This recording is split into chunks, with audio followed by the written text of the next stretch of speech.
By specific antibodies বলে একটা নতুন কনসেপ্ট আছে অনকোলজির দুনিয়ায়। এটা জিনিসটা কি, প্রথমে বলি মনোস্পেসিফিক অ্যান্টিবডি। মানে ধরুন আজকে আমার একটা লাং ক্যান্সার হয়েছে এবং তাতে ধরুন ইজিএফআর বলে একটি মিউটেশন পাওয়া গেছে। এবার আমি যখন কোনো ওষুধ দিচ্ছি সেই ইজিএফআর মিউটেশনকে ইনহিবিট করার জন্য, তো তার কাজটা হচ্ছে শুধু ইজিএফআর মিউটেশনটাকে ইনহিবিট করেই ক্যান্সার সেলটাকে মারা। তো একটাই পাথওয়ে কিন্তু এখানে কাজ করছে। কিন্তু দেখা গেছে যে ক্যান্সার সেলগুলোর মৃত্যুটা কিন্তু শুধু সেই ইনহিবিটরের উপর ডিপেন্ডেন্ট নয়, তার আশেপাশে যে নর্মাল সেলগুলো আছে, মানে যেগুলোকে বলি আমরা ইমিউন সেল বা ইনফিলট্রেটিং টি সেলস, সেইগুলোরও একটা ইম্পর্টেন্ট পার্ট আছে ক্যান্সার সেলকে মারা। তো সেই সারাউন্ডিং সেলগুলোকে কিভাবে অ্যাক্টিভেট করা যায়, এমন কোনো মলিকিউল যেটা দুটো ভাবেই কাজ করে। মানে ধরুন এখানে আমার ইমিউন সেল আছে, এখানে আমার ক্যান্সার সেল আছে, আমি এমন একটা ওষুধ দিলাম যেটা টার্গেট হিসেবে ক্যান্সার সেলকে অ্যাক্টিভেট মানে মারলো,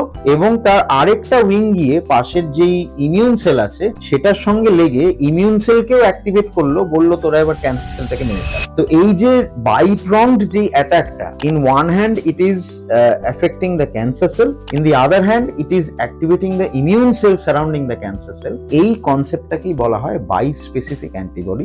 এটা এখন অব্দি হেমাটোলজিক্যাল ম্যালিগনেন্সি, মানে ধরুন মায়োলোমা বা লিউকেমিয়া, এই ধরনের ক্যান্সারসে দেখা গেছে যে কিছু কিছু বাই স্পেসিফিক অ্যান্টিবডি খুব এফেক্টিভলি কাজ করছে, নর্মাল অ্যান্টিবডি ড্রিভেন ট্রিটমেন্টের থেকে অনেক বেটার কাজ করছেন। আস্তে আস্তে আরো ক্যান্সারের, অন্যান্য ক্যান্সারের ক্ষেত্রেও এই বাই স্পেসিফিক অ্যান্টিবডির একটা সিগনিফিকেন্ট রোল থাকবে ফিউচারে।